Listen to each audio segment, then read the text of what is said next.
Selamat siang, jumpa lagi dengan Denok Ayu Novel. Bagaimana kabar sobat semua? Sebelum kita mulai cerita ini, ayo silakan subscribe, like, komen, share dan nyalakan loncengnya untuk mendapatkan notifikasi terbaru ketika Mimin upload videonya. Bab 988 turut sedih. Suara keras terdengar melalui suasana sunyi itu dan hati semua orang tiba-tiba bergetar. Pria yang jatuh ke tanah adalah tubuh Kaisar Mingyue yang menjulang tinggi. Tubuhnya yang besar menabrak tanah, menyebabkan seluruh bumi bergetar. Ada reruntuhan di bawahnya dan ada banyak asap tebal serta debu. Dia tenggelam dalam debu, kemudian tidak mengeluarkan suara. Semua orang di Istana Awan berhenti bernapas. Mata mereka menjadi tegang, tubuh mereka gemetar. Bagi mereka, jatuhnya Kaisar Mingyue sama dengan runtuhnya Istana Awan. Penyangga Istana Awan telah hancur, jadi bagaimana Istana Awan bisa bertahan? Orang-orang merasa khawatir bahwa mereka semua akan menjadi objek pemakaman. Saat ini, semua orang merasa panik. Pria tua beralis putih mengerutkan keningnya, matanya penuh dengan perasaan putus asa. Dia tahu bahwa kegagalan Kaisar Mingyue kali ini berarti Kaisar Mingyue benar-benar telah berakhir. Dia bahkan menggunakan teknik terlarang seperti metode rahasia penyerap energi. Tetapi pada akhirnya, Dimas Wu tidak bisa dikalahkan. Ini sudah menunjukkan bahwa Kaisar Mingyue sudah berakhir, Istana Awan sudah berakhir dan semua sudah berakhir. Ketika Dimas Wu mengangkat tangannya, dia bisa menghapus seluruh Istana Awan. Tidak ada seorang pun di Istana Awan yang bisa melawan Dimas Wu. Semuanya mungkin telah benar-benar selesai. Dimas Wu berdiri tegak, dia diam-diam menyembuhkan luka-lukanya. Melihat Kaisar Mingyue jatuh ke atas tanah, dia segera menggoyangkan tubuhnya dan bergegas ke arah langit. Setelah terbang di udara untuk beberapa saat, dia bergegas menuju ke Kaisar Mingyue. Aura pembunuhnya, serta kekuatan naganya berkembang pesat. Tekanan yang dia bawa ke udara ini sangat kuat, hal ini menyebabkan semuanya meledak. Tetapi Kaisar Mingyue masih terbaring tidak bergerak di atas tanah. Dia tidak bereaksi sama sekali, seolah-olah dia sama sekali tidak bisa merasakan aura pembunuh Dimas Wu dan sepertinya dia telah kehilangan nyawanya. Dimas Wu terbang ke langit di atas. Kaisar Mingyue, tiba-tiba dia menegakkan sosoknya, bola matanya memandang rendah Kaisar Mingyue, mulut naganya dengan ringan membuka, kemudian berkata pelan, "Kamu telah kalah." 3 kata sederhana mengumumkan akhir pertempuran ini dan juga mengumumkan nasib akhir Kaisar Mingyue. Kaisar Mingyue, yang berbaring di atas tanah seperti mayat, akhirnya bereaksi sedikit setelah mendengar kata-kata Dimas Wu. Dia perlahan-lahan membuka kelopak matanya, memandang Dimas Wu seperti orang bodoh, kemudian berkata dengan lemah, "Aku ingin tahu, sebenarnya aku telah dikalahkan oleh siapa?" Kaisar Mingyue menderita kerusakan fisik dan mental yang parah. Dia dikalahkan oleh Dimas Wu, tetapi dia dikalahkan oleh 2 jurus kemampuan hari esok dan jurus matahari bulan berputar. Jurus matahari bulan berputar adalah jurus di atas kekuatan hari esok, dan juga merupakan jurus pemilik asli Dai Heaven Demon Sword. Kaisar Mingyue merasa bahwa dia telah dikalahkan oleh orang itu. Tetapi pada saat ini, naga sejati yang ada di hadapannya jelas adalah Dimas Wu. Apakah Dimas Wu adalah orang itu?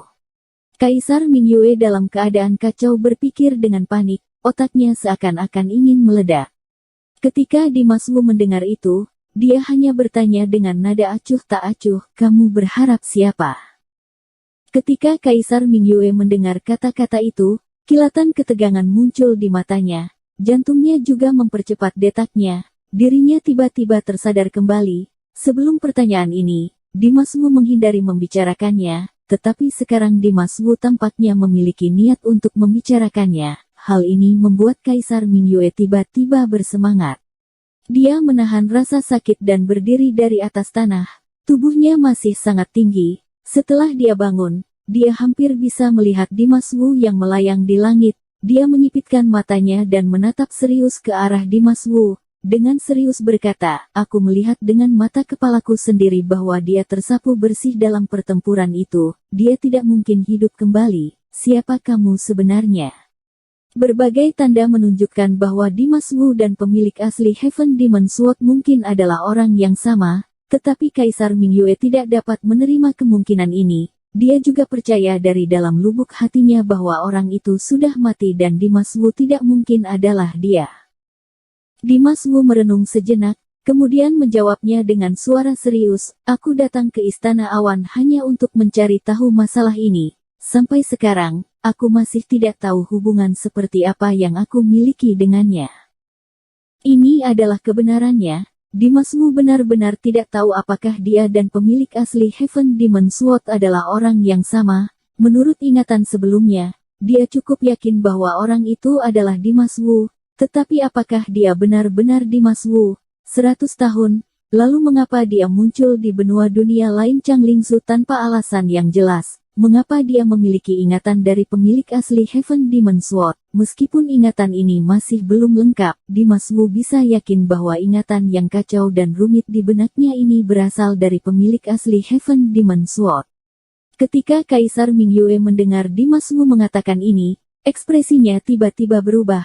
Pandangan matanya, seperti dua yaser, menatap Dimas Wu. Kemudian dia berbicara dengan serius dan mengertakkan gigi. "Jangan berpura-pura lagi di depanku. Jika kamu tidak tahu apa-apa, bagaimana mungkin kamu bisa menggunakan jurusnya? Bagaimana mungkin kamu bisa memiliki auranya? Bahkan nada suaramu sama persis dengan dia. Semua ini, beraninya kamu mengatakan bahwa kamu tidak tahu apa yang sedang terjadi." Kaisar Mingyue menatap Dimas Wu dengan tajam, seolah-olah ingin menembusnya. Dimas Wu juga menatap Kaisar Mingyue sejenak. Dia perlahan-lahan berbicara dengan nada dingin, "Bukannya tidak mungkin bagiku untuk menjawab pertanyaan-pertanyaan ini untukmu, tapi pertama-tama kamu harus menjawab pertanyaanku dan beritahu aku seperti apa dia, apa yang terjadi padanya." Kata-kata Dimas Wu jelas sedang memancing Kaisar Mingyue. Meskipun Kaisar Mingyue sangat ingin tahu siapa itu Dimas Wu, tapi dia tidak bodoh. Dia hampir tidak merasa ragu-ragu untuk berkata, apakah menurutmu aku akan mempercayaimu? Bahkan jika aku mati, aku tidak akan membiarkanmu mencapai tujuanmu." Semakin Dimas Wu ingin mengetahui kebenarannya, maka semakin Kaisar Mingyue tidak ingin mengatakannya. Dia tidak akan pernah menceritakan semuanya secara patuh seperti yang diinginkan Dimas Wu. Merasakan sikap memberontak Kaisar Mingyue, Dimas Wu tidak lagi membuang waktu, pandangan matanya menjadi dingin. Mulutnya terbuka lebar, kemudian dia berkata dengan nada tajam, "Benarkah? Aku ingin melihat seberapa kerasnya otakmu." Setelah berbicara demikian, Dimas Wu menarik napas dalam-dalam, perut naganya yang besar tiba-tiba membengkak. Segera setelah itu, perut Dimas Wu menyusut, mulut naganya tiba-tiba terbuka lebar dan memuntahkan serangan api sejati yang hitam pekat dan panas. Api sejati yang ganas menembus di udara, membawa aura pembunuh yang tidak tertandingi, meledak ke arah Kaisar Mingyue. Api sejati itu begitu dahsyat, sehingga udara seolah-olah telah terbakar, seluruh pemandangan dalam sekejap menjadi penuh dengan aura sangat panas. Tatapan Kaisar Mingyue berubah tiba-tiba, tinjunya mengepal, aura seluruh tubuhnya melonjak, dia mengumpulkan kekuatan terkuatnya di kedua tinjunya. Kemudian, kedua tinjunya diarahkan ke Dimas Wu, serangan itu mengenai Dimas Wu. Dengan tinju gandanya, dua gumpalan asap putih yang megah keluar dalam sekejap, meledak ke dalam api sejati yang gelap dan aura yang tidak terkalahkan itu. Duar. Setelah beberapa saat, segumpal asap putih bertabrakan dengan keras dengan api sejati berwarna hitam, suara keras ledakan dan gelombang yang besar bergejolak dan menyebar dengan cepat. Kaisar Mingyue terpana oleh guncangan itu, kulitnya seperti terbakar, asap hitam muncul dan bau hangus menyebar di udara. Sedangkan Dimas Wu, alih-alih terguncang mundur, sebaliknya, dia maju ke depan mengguncang tubuhnya dengan cepat dan bergegas ke depan Kaisar Mingyue, tidak menunggu Kaisar Mingyue untuk menegakkan tubuhnya yang terdorong mundur. Dimas Wu tiba-tiba merentangkan Dragon Claw-nya. Dia dengan erat menggenggam paha Kaisar Mingyue, lalu mengangkat seluruh tubuh Kaisar Mingyue, kemudian membantingnya ke tanah. Duar. Tubuh besar Kaisar Mingyue jatuh ke atas tanah. sehingga mengguncangkan tanah dengan keras dan memecah belahkan tanah.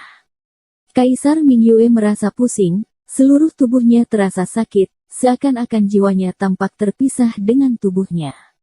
Dimas Wu tidak memberikan Kaisar Mingyue waktu untuk meredakan rasa sakit itu. Detik berikutnya, dia mengangkat Kaisar Mingyue dan membantingnya Yagi ke atas tanah. Luka Kaisar Mingyue semakin parah, tanah di sana menjadi retak, puing-puing terserakan dan debu terbang naik. Dimas Wu tidak berhenti di sana, dia terus mengangkat tubuh besar Kaisar Mingyue dan menghantamnya terus ke atas tanah, Yagi dan Yagi, Yagi dan Yagi, tanpa henti. Seluruh daerah di sana tampak terguncang dan udara di sana menjadi kacau. Orang-orang yang hadir mengguncangkan tubuh mereka dan hatinya seakan-akan langsung jatuh ke dalam jurang. Kaisar Mingyue yang mereka kagumi saat ini telah menjadi seperti sepotong adonan. Dimas Wu terus menghancurkannya. Setiap kali jatuh, hal itu menyebabkan getaran di dunia dan membuat orang-orang dari Istana Awan merasa ketakutan dan terkejut. Pria tua beralis putih bergetar secara terus-menerus. Ekspresi wajahnya tampak tegang dan pandangan matanya terlihat putus asa. Melihat Kaisar Mingyue tidak Yagi bisa melawannya dan membiarkan Dimas Wu membunuhnya, pria tua beralis putih tidak bisa menahan diri untuk tidak merasakan perasaan turut sedih di dalam hatinya. Bang bang bang. Terdengar suara keras, ada hantaman terus-menerus yang berlanjut. Meskipun Kaisar Mingyue memiliki fisik yang kuat dan dapat menahan pukulan, tapi dia tidak tahan dengan pukulan keras Dimas Wu. Setelah beberapa saat, Kaisar Mingyue menjadi seperti genangan lumpur, tidak bisa bergerak lagi. Setelah beberapa saat, Dimas Wu melepaskan tangannya. Dia terbang di udara, membawa Kaisar Mingyue yang besar dengan arah terbalik, mengguncangnya dengan lembut. Tubuh Kaisar Mingyue bergoyang dari sisi Yin ke sisi Yin, seperti setai. Darah mengalir, menetes seperti sungai, seluruh tubuhnya hancur lebur, organ dalamnya hancur. Pandangan mata Dimas Wu terlihat dingin, dia menatap Kaisar Mingyue yang berada di tangannya, kemudian berkata dengan nada tajam, untuk terakhir kali, aku akan memberimu kesempatan Yagi, kamu mau mengatakannya atau tidak? Kaisar Mingyue yang seperti orang mati, tiba-tiba membuka matanya setelah mendengar pertanyaan Dimas Wu. Di matanya ada ekspresi kemarahan dan penghinaan yang menyala seperti api, seolah-olah hal itu bisa membakar segala sesuatu di dunia. Mari mati bersama. Kaisar Mingyue meraung keras, tubuhnya yang besar dan kekar tiba-tiba membengkak, aura di tubuhnya meledak dalam sekejap. Aura membunuh yang sangat besar meledak seperti gelombang yang dahsyat, membanjiri Dimas Wu. Mata Dimas Wu menyipit, dia berkata dengan nada dingin, masih ingin meledakkan dirimu sendiri. Kaisar Mingyue tahu bahwa dia tidak akan bisa bertahan Yagi, jadi dia ingin menggunakan kekuatan terakhirnya untuk menyalakan dirinya sendiri dan meledakkan Dimas Wu secara bersama-sama hingga berkeping-keping. Bagaimana bisa Dimas Wu akan menjadi seperti yang dia pikirkan? Begitu suaranya terdengar, dia mengangkat Heaven Demon Sword dan melemparkannya ke arah Kaisar Mingyue. Kecepatan Dimas Wu sangat cepat, sehingga sebelum Kaisar Mingyue dapat meledakkan dirinya, Heaven Demon Sword yang terlapisi dengan aura membunuh yang tajam, menembus ke dalam dada Kaisar Mingyue. Satu tusukan langsung menembus tubuhnya yang besar. Bersambung. Terima kasih kepada kalian yang telah menonton video ini. Jangan lupa tekan tombol subscribe-nya dan nyalakan notifikasinya untuk mendapatkan video-video seru lainnya dari Denok Ayu Novel.